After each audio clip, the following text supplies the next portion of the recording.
আজকে দোকানে আসার পরে বেশ কাস্টমার নাই, ঘোরা লাগছিল। তখন ভাবলাম ক্লোজ করে চলে যাব। 8টায় দোকানটা ক্লোজ করছি, করার পরে ভাবছি সামনে যাওয়ার মতো ফার্স্টে পাব ইন্টারভিউ ক্লোজ ভাবলাম। তারপরে আস্তে আস্তে যাওয়া লাগছে। ভাই সামনে দেখছি কেমন লাগছে, গাড়ি আনতে লাগছে। তারপরে কাটিং রোডে উঠে গেছি আস্তে আস্তে। দেখতে পেতাম আসামিটা তো দিল্লি মানতে লাগবো না টিকিটা ওখানতে আইন যদি মূল্য দিয়ে একটা লাইনে সিগনাল আস্তে আস্তে সিগনাল দিছি। সিগনাল ব্যবহার করে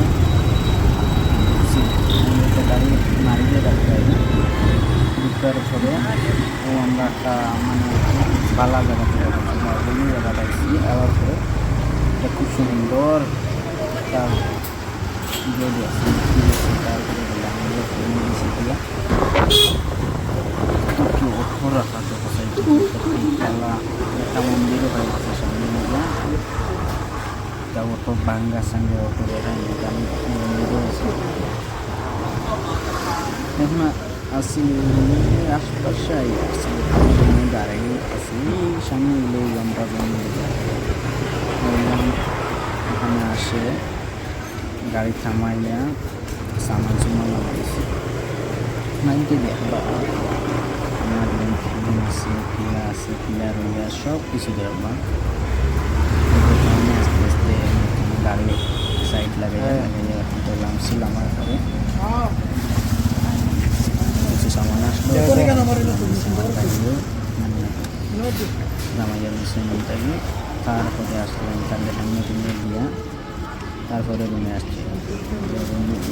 আমার রুম যেহেতু কোনো হচ্ছে তারপরে এখন আমরা লাভও আছে বর্তমানে আমরা খুব শান্তি বিড়াল একটা লাগিয়ে দিচ্ছি। তাহলে আমি একটা চিকেন দোকান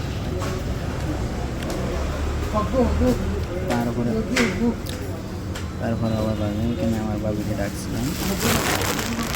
ডাকার পরে বাবে দরজাটা ক্লোজ করে দিয়েছেন। তারপরে দেখো দরজাটা ক্লোজ করছি।